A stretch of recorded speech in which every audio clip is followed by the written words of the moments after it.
રાજકોટ જિલ્લા પંચાયતના પૂર્વ કારોબારી અધ્યક્ષ સહિત 9 લોકો સામે ફરિયાદ નોંધવામાં આવી છે। ભણાવા ગામની ગૌચર અને સરકારી જમીનમાંથી ખનીજ ચોરીને લઈને સદેવસિંહ જાડેજા સહિત 9 લોકો સામે ખાણ ખનીજ વિભાગે ફરિયાદ નોંધાવી છે।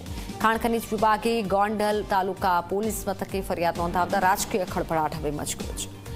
પોતાની વિરુદ્ધ પોલીસ ફરિયાદ નોંધાતા સદેવસિંહ જાડેજા ખુલીને બહાર આવ્યા છે।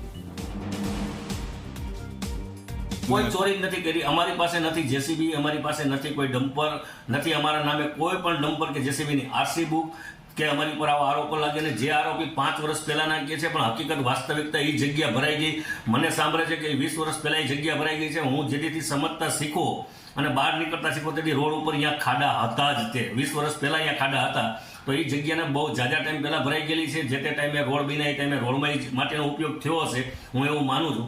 પણ હકીકત પોલીસ આમાં તપાસ કરે તો આમાં અમારો કઈ રોલ છે નહીં। પોલીસની રીતે તપાસ કરે છે। અમે પોલીસને નિવેદનો પણ આપ્યા છે કે આમાં અમારો રોલ નથી ને વિક્રમસિંહ અને ખનીજે જે નામ આપ્યું છે કે ચનાભાઈ ભરવાડના નામે આ લોકોએ ચોરી કરે છે। ચનાભાઈનું નિવેદન પણ સામે છે કે ભાઈ એને ખેડૂમાં જે તે ટાઈમે ભરતી ભરતા હતા, ખેડૂના ખેતરમાં મોરમ નાખતા હતા, બરોબર, અને એની પાસે ટ્રેક્ટર છે, એની પાસે કોઈ બીજા વાહન છે નહીં, એમાં અમારો ક્યાંય રોલ નથી એવું ચનાભાઈએ પણ સામેથી પોલીસને નિવેદન આપેલું છે। અને પોલીસને ખનીજને જ્યાં અમારી જરૂર પડે ત્યાં અમે આમાં હાજર રહેવા તૈયાર છીએ, કારણ કે આમાં અમારી ઉપર કોઈ પણ જાતનો ગુનો બનતો જ નથી અને અમે આ ફરિયાદ અમારી ઉપર હાવ ખોટી થવામાં કરવામાં આવેલી છે। મુખ્યમંત્રી